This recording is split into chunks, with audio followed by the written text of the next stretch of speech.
A Câmara vai analisar nos próximos dias um pacote de medidas para dar ao governo a possibilidade de retaliar países que impuserem barreiras comerciais contra produtos brasileiros. É o que vai acontecer amanhã em Washington. O Senado aprovou o texto hoje e isso na véspera, como eu já disse a vocês, do anúncio das tarifas que o presidente americano quer colocar a título de reciprocidade. Nossa repórter Luciana Amaral acompanhou essa movimentação hoje intensa em Brasília e de lá ela fala ao vivo com as últimas informações. Boa noite, Luciana.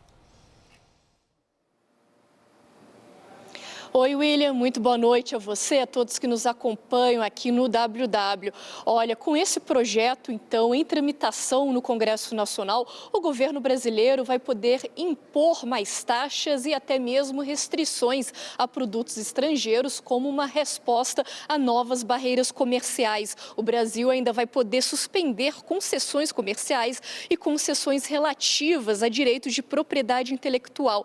Essas retaliações do Brasil, de acordo com o projeto, podem ser temporárias ou por tempo indeterminado. E quando que o governo federal vai poder aplicar isso? Isso depois de decisões unilaterais estrangeiras que violem ou prejudiquem acordos comerciais do qual o Brasil faz parte, que apliquem sobretaxas ou que tenham critérios ambientais mais rígidos do que os aplicados pelos brasileiros. O projeto, ele foi aprovado hoje, bem rapidamente, no Senado Federal, até com uma manobra regimental permitida do governo junto com a oposição para que chegasse já à Câmara dos Deputados, onde deve ser votado ainda nesta semana. Depois tem que seguir para a sanção presidencial para poder valer. Então, como você bem disse, um cenário raríssimo da gente ver de oposição e governo juntos, especialmente também com a bancada ruralista. Hoje, mais cedo, o ministro da Fazenda, Fernando Haddad, disse que causaria estranheza se o Brasil sofresse algum tipo de retaliação injustificada por parte dos Estados Unidos. Ele diz que os Estados Unidos têm uma posição comercial muito confortável perante o Brasil. E nos bastidores, o Itamaraty considera que esse projeto é um respaldo legal interno para o governo brasileiro, um marco necessário, especialmente diante do que eles consideram um esvaziamento da OMC, Organização Mundial do Comércio. É claro que essa nova medida, esse tarifaço de Donald Trump, não preocupa só o Brasil, mas também várias lideranças mundiais. A gente preparou uma reportagem para explicar melhor essa situação. Vamos ver. Donald Trump classificou a implementação das tarifas retaliatórias como o Dia da Libertação Americana e batizou a cerimônia de Faça América Rica novamente. O evento ocupará o Roseiral da Casa Branca, uma área externa usada para anúncios de Estado. Trump só vai divulgar os detalhes das tarifas na própria quarta-feira, depois do fim do pregão na Bolsa de Nova York. Ainda assim, a implementação das barreiras será imediata. Certainly, the president is always up to take a phone call, always up for a good negotiation, but he is very much focused on fixing the wrongs of the past and showing that American workers have a fair shake.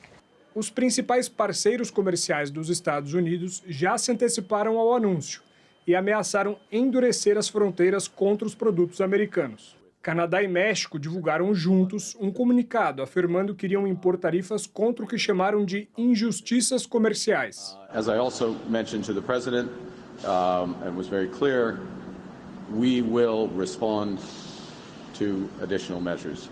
So we will put in place retaliatory measures if there are additional measures put against Canada tomorrow. Já a presidente da Comissão Europeia, por outro lado, disse que o bloco está aberto à negociação, mas que não vai titubear em escalar a guerra comercial se for necessário. We do not necessarily want to retaliate, but if it is necessary, we have a strong plan to retaliate and we will use it. O ministro do Comércio chinês, Wang Wentao, afirmou nesta terça-feira que a guerra comercial não interessa a nenhuma das duas maiores economias do planeta. Daniel, deixa eu começar por você aí um assunto importante para a gente dar início à conversa aqui no WW. Esse tarifaço dos Estados Unidos, entre outras questões, ele foi motivado por medidas protecionistas que vão além de alíquotas de importação. Há uma série de estudos, eu falei no começo do programa, ninguém consegue calcular matematicamente algumas coisas, outras sim. você tem um material proporcionado pelo BTG, o banco, com dados que ajudam a entender o impacto das barreiras não tarifárias. É delas que você vai falar, correto? Exatamente, William. O BTG Pactual fez um levantamento a partir de dados de uma plataforma de comércio exterior mantida e atualizada pelo Banco Mundial, que mede a cobertura de produtos importados por um país submetidas a algum tipo de barreira não tarifária. Do que a gente está falando? Barreiras sanitárias, fitossanitárias, inspeções de um órgão como Anvisa, Inmetro, licenças automáticas ou não automáticas de importação, algo ao que o nosso convidado, Lucas Ferraz, se dedicou muito a eliminar no período em que ele esteve no governo. E aí os dados que chegam numa seleção de 12 países estudados pelo BTG é o seguinte: o Brasil é o terceiro país nessa lista de 12, como nós podemos ver na tela, que tem a maior cobertura de produtos submetidos a alguma barreira não tarifária.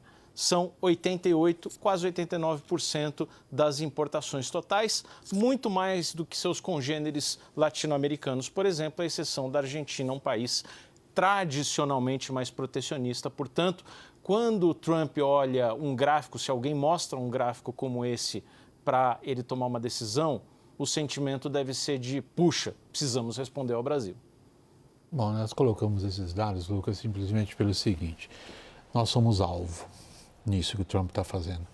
Agora, qual é o tamanho do porrete que a gente tem para retrucar? Pois é, né, William? Primeiro, boa noite, obrigado, né, pela oportunidade de estar aqui com vocês, debatendo um tema tão importante. O Brasil, na verdade, tem poucas opções, né, para se defender, digamos, de possíveis tarifas ou demandas não tarifárias, né, como colocou o Daniel, a partir de amanhã, né?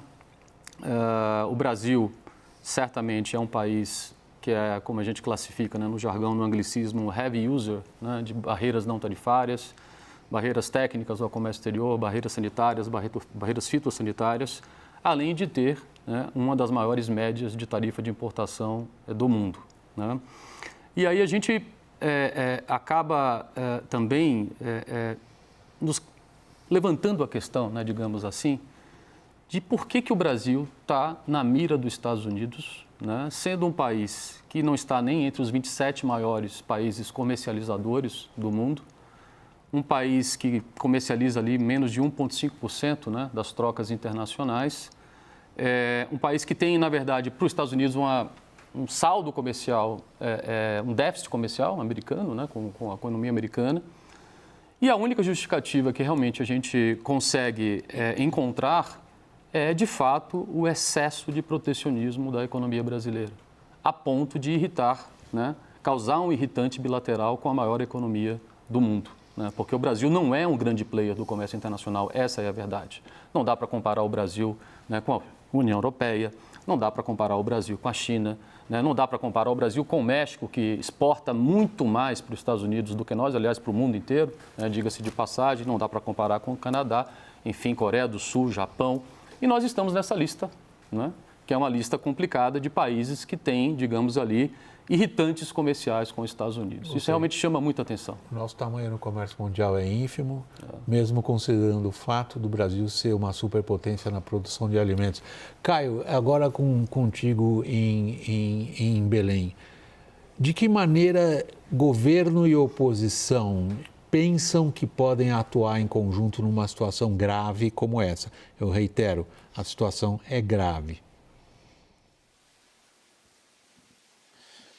Bom, William, boa noite a todos. William, de alguma maneira a gente viu um exemplo, uma união rara entre governistas e oposição hoje no Senado Federal, quando houve uma votação unânime, né? Foram 70 votos, né? Eram 70 presentes ali na sessão do Senado a favor do projeto de lei da reciprocidade, ou seja, que autoriza ali, coloca algumas ferramentas na mesa para que o governo brasileiro consiga, de alguma maneira, aplicar a tese da reciprocidade com os Estados Unidos. Mas, né, como nem tudo aqui é perfeito, William, há um problema na Câmara dos Deputados, né, porque há uma expectativa, sim, dessa união entre governo e oposição se repetir na Câmara dos Deputados amanhã ou talvez quinta-feira, mas ali a demanda da oposição bolsonarista de que o presidente da Câmara, Hugo Mota, paute o PL da anistia, está travando esse debate, a despeito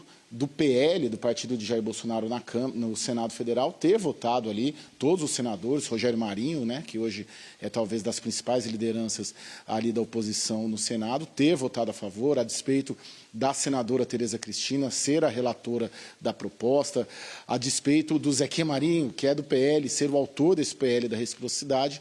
Na Câmara dos Deputados, a oposição bolsonarista, pelo menos a última informação que a gente tem, é de que está resistindo a apoiar o PL da reciprocidade, justamente porque quer forçar ali, de alguma maneira, que o presidente da Câmara, Hugo Mota, acabe pautando o PL da anistia, né? O que chega a ser, de alguma maneira, entrando essa negociação nesta noite, né? Daqui até amanhã, essa é a negociação que está em curso, né? Então, o que vimos de união, já estamos vendo de desunião, porque há uma resistência ali da oposição bolsonarista na Câmara a aprovar esse projeto.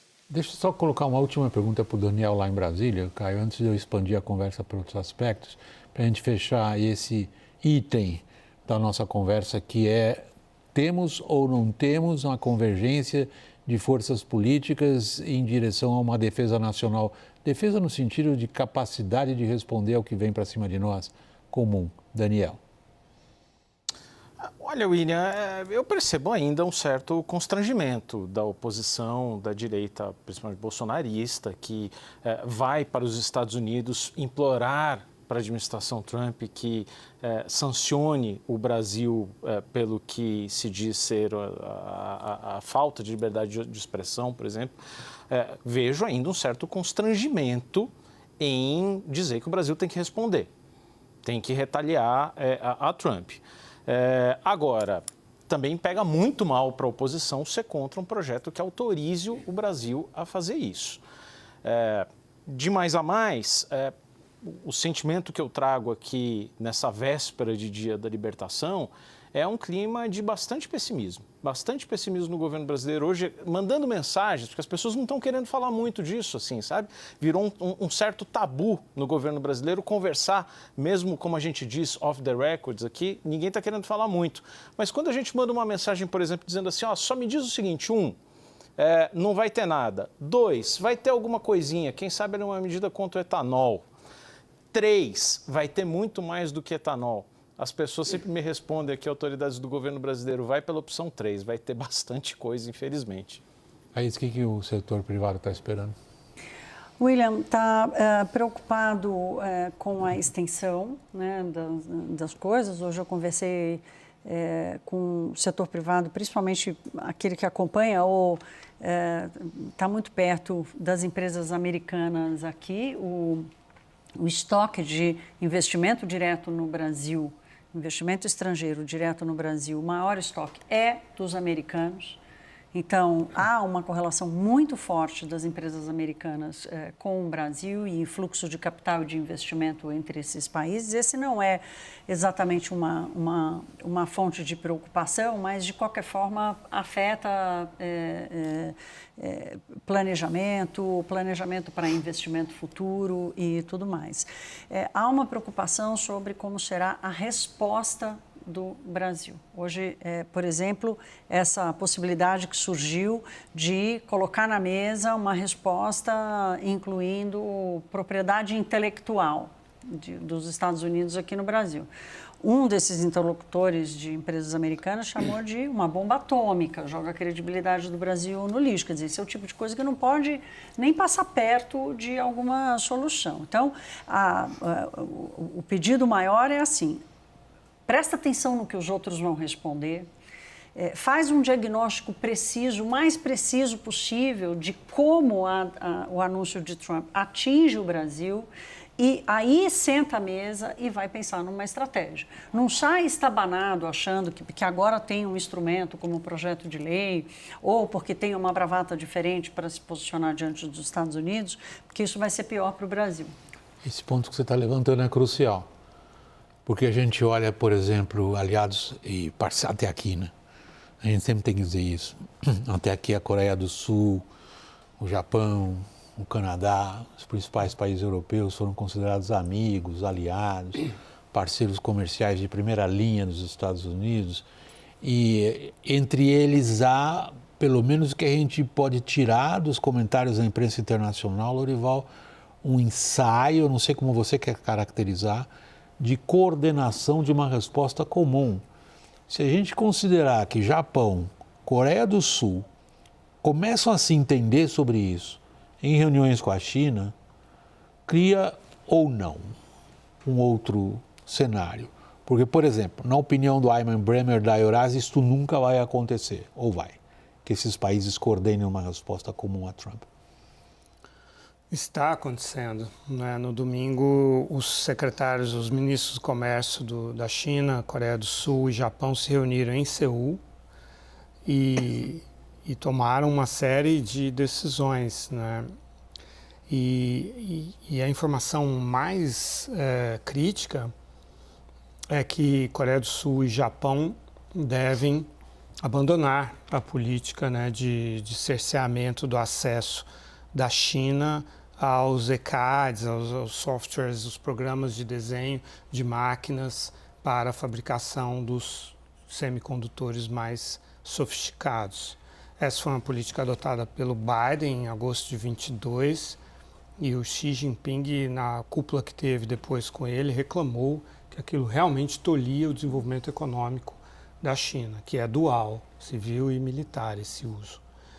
Então, a Coreia do Sul sempre relutou em aderir a essa política, porque o mercado chinês é importante para a Samsung, mas Japão e Holanda estavam muito engajados nessa política. E isso tem um valor estratégico monumental na disputa. A Holanda particularmente, porque essa máquina especial que imprime esses circuitos é holandesa. Na disputa por hegemonia entre Estados Unidos e China.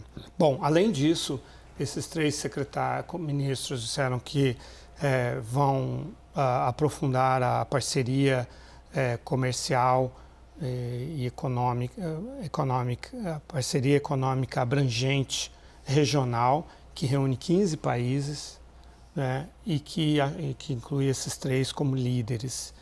Lembrando que o Obama tinha desenhado uma estratégia, né, da parceria do Transpacífico que excluía a China do desenho das normas de comércio e de trocas de serviços na Ásia-Pacífico e no Indo-Pacífico. E o Trump, no primeiro mandato, se retirou da parceria Transpacífico, né? Então ali ele já fraturou esse pivô para a Ásia. Agora, essa aproximação entre esses três adversários históricos entre si, né? Coreia do Sul e Japão são adversários históricos, Coreia do Sul e China, Japão e China. Essa aproximação entre esses três mercados que juntos são 20% do PIB do mundo, 23% da população do mundo, é um dos retrocessos estratégicos mais substanciais que os Estados Unidos sofreram nos últimos anos. Caso se realize. Lucas, eu vou passar a palavra para você. O Caio está me pedindo a palavra, Caio? Não, William, eu ia colocar que eu notei nos últimos dias ali uma divisão, de certa maneira, no governo quanto ao caminho para a retaliação, né, uma eventual retaliação. Por um lado, há os negociadores profissionais que servem ao governo, né, que estão presentes no Itamaraty, que estão presentes no MDIC, né, no Ministério de Desenvolvimento, Indústria e Comércio. Esse time, ele está disposto a negociar até o fim, independentemente do que ocorra amanhã, da dimensão das tarifas, da dimensão das alíquotas, do alcance das alíquotas sobre os produtos brasileiros.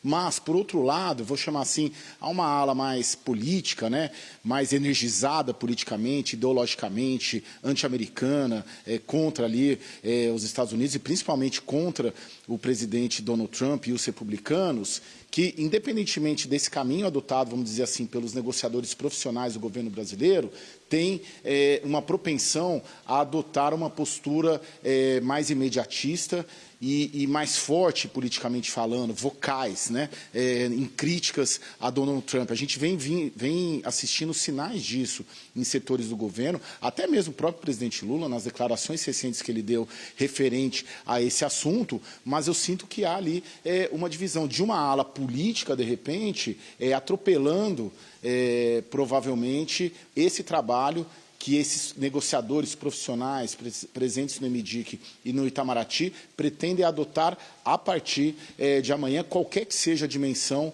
desse tarifaço do Trump. Deixa eu voltar a você, Lucas, e colocar essas coisas no mesmo contexto.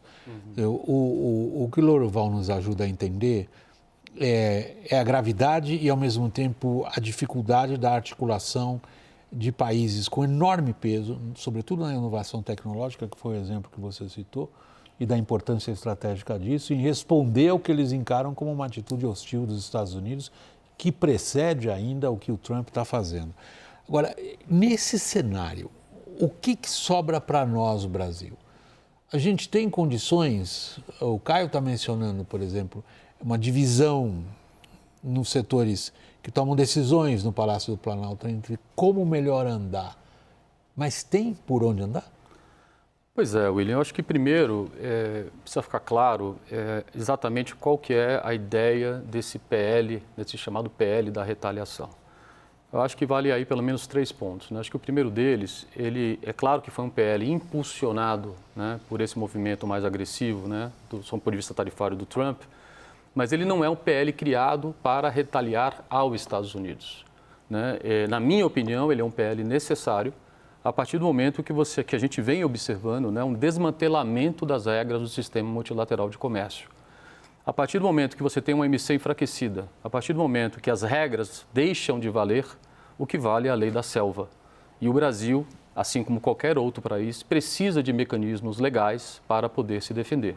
Sem esse PL, a única coisa que o Brasil poderia fazer era tentar abrir um painel na OMC, que a gente sabe que seria muito pouco eficaz sob o ponto de vista de resultado, né? Até ele pode fazer isso, alguns países fizeram isso, a China fez isso, a União Europeia certamente fará, se não já o fez, mas com uma questão simbólica de sinalizar que a OMC ainda é um fórum importante para esses países, mas, claro que sem efeito.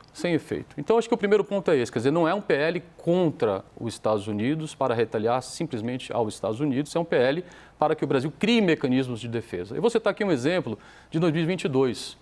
Em 2022, nós aprovamos um mecanismo no governo federal que permitia que o Brasil retaliasse países que fizessem apelações no vazio, uma vez que o sistema, né, que o órgão de apelação da OMC está paralisado desde 2019.